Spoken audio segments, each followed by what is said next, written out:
ইফতারি সামনে রেখে দোয়া কবুল হয়, বিশ্বাস হয়? কি সামনে রেখে? সামনে ইফতারি। বসে থাকি আমরা তৃষ্ণায় সারাটা দিন, ছাতি ফেটে যায়। আল্লাহ দেখে, দেখতে দেখতে আল্লাহর একটা সফট কর্নার তৈরি হয়। এটাই সুযোগ কাজে লাগানোর, ঠিক কিনা?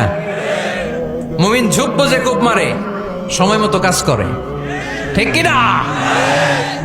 আল্লাহ তখন ফেরেশতাদেরকে জিজ্ঞেস করে, এই ঘটনা কি? খায় না যে? খায় না কেন? আল্লাহ রোজা রাখছে।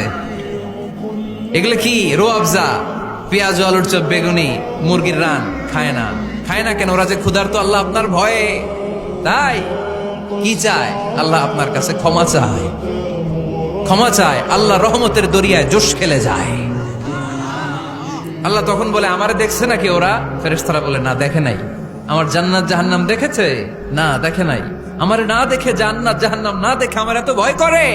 যাও, আজকের এই রোজার বিনিময়ে এখন বান্দা যা চাইবে সব কবুল করে নেব।